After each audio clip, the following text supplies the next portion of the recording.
Kanyang kalaki yung na-harvest natin ulit. Oh my God.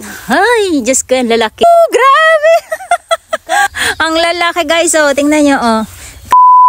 Dito tayo ulit sa ating farm. Kasama natin si Ate Aska. At maghuhukay tayo netong ating last row ng ating kamote. Ito yung tinatawag na Beni Haruka dito sa Japan.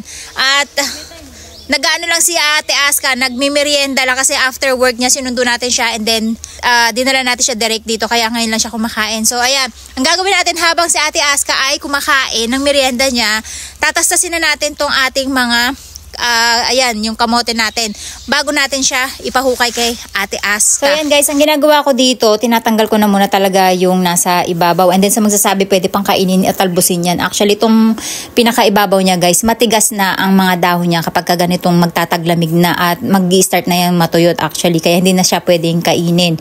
Tapos nag-iiwan lang ako ng mga isang dangkal dito para palatandaan kung saan yung huhukayin natin. So kung matatandaan nyo yung last month guys, yung ano imo natin ng mga hinarvest ay hindi masyado naglakihan. Hindi ko alam kung dahil variety ba nila yun na hindi talaga sila lumalaki o dahil kulang talaga sila sa buwan. So ito pinaabot natin ng 5 months. Iyo. Kasi baka may tamaan kang kamote na malapit. Basa yung lupa guys kasi sunod-sunod na na 3 araw yata nag-uulan. Tapos ngayon lang ulit yung gumanda yung panahon. Pero actually ulan din ang schedule nga. Ayan, so. Muy kay fukakuste. So, ayan. Muy kay. Wala ka tinamaan kamote, day? Wala. Ayun, nahukay talaga ni Ate Aska. Ang galing. Pagpag mo na, tingnan mo yung mga kamote. Ikaw ang naka-gloves eh. Kung ilang kamote yan naman yan. Wow, ang cute naman yan. Ang ganda ng kulay. Ito. Ang daming laman. Wow, ang lalaki din ang kamote natin guys. Oh. Pakita mo ate, itong isa. Mama, midori no mushiru. Dore. Sere hapa taberu da kibetsu ni. Ang lalaki guys, oh, tingnan nyo oh. Katulad din siya nung na-harvest natin last month. So, possible lang, nagkulang lang talaga ng buwan yung na-harvest natin nung last month na nandun sa kabila. Or, dahil variety niya yun. So, hindi masyadong lumalaki talaga yung mga variety na yun. Kasi ito talaga guys, yung Beni Azuma, talagang lumalaki yan ng husto. Alam mo, professional yung naguhukay natin. Gano'n din kalaki yan. Ooh, grabe! Giant! Sugoi! Mitsa dekai. Umutay? Siguro, ang bigat. Tingnan nyo guys, oh, gaano kalaki yung kamote. Tanggalin mo yung lupa para makita nila. Akala nila puro lupa lang.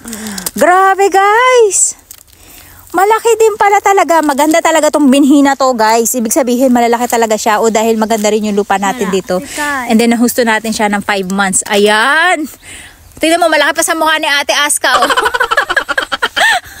Ang laki. Grabe. Ang galing naman ni Ate Aska. Oh. Sige, next.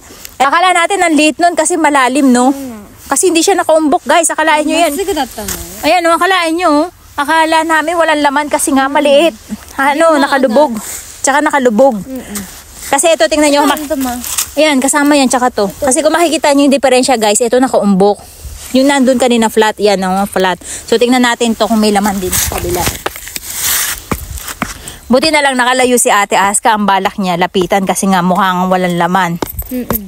Ayan guys, tingnan natin. Kung gaano kalaki. Hindi pa siya maaangat.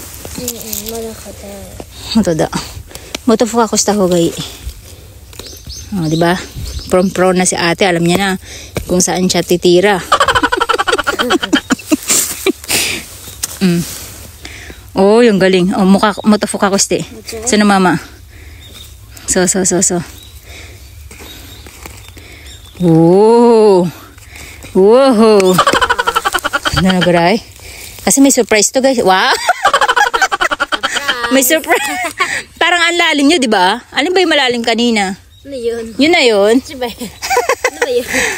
Ah, meron pa pala. Yun, may surprise siya. Ayan, may isa pa. Ikaw naman eh. Ano ba? Ikaw ka naman. Yun na siya.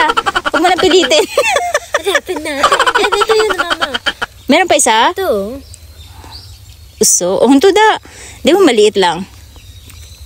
Kasi maputik guys, kaya bumibitaw yung kamote. Pero maliit lang ah. Ayan, maliit lang siya oh. Sakit naman. Next na tayo. Na-surprise pa ako dun ah. Kala, So ayan, tingnan naman natin to kung meron. 'Di ba? Pang ano natin to, pang ilan? Pang-apat natin to, no? 4個目。 Pang-apat natin yan, guys. Ito tingnan natin. Kasi kanina ganyan din, lubog na lubog. So akala namin walang laman. Na-surprise nga tayo kasi ang lalaki talaga. Sige, kaya mo yun, ate. Kaya na ba? Ay, hindi pa eh. Kailangan malalim na malalim. So, ayan. Parang nakat mo ah. Parang may tumunog. Wala ka, mama. O yun. Wow. Isa lang? Ito ba? Ayun. Wala na, diba? Wala na ba? Okay na lang yung kamay. Tanggalin mo yung lupa na ito na. Ate.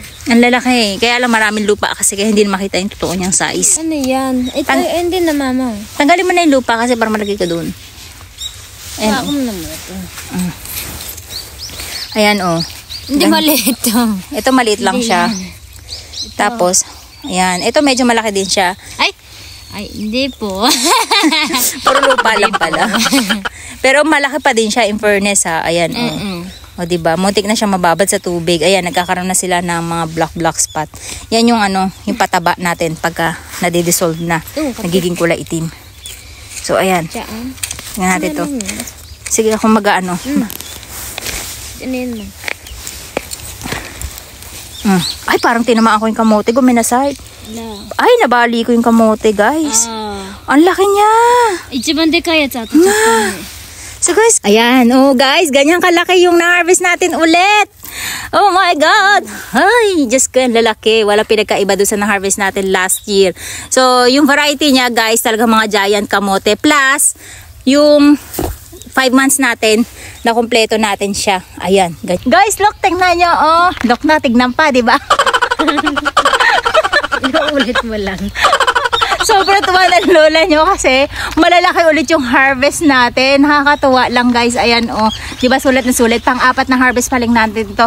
At ang bigat niya. So, ito pa lang, guys. Tumitimbang na siya ng mga 3 kilo. Promise. Ayan, oh. Hanggang likod siya. Ayan, may nakasabit pa sa ilalim na putek.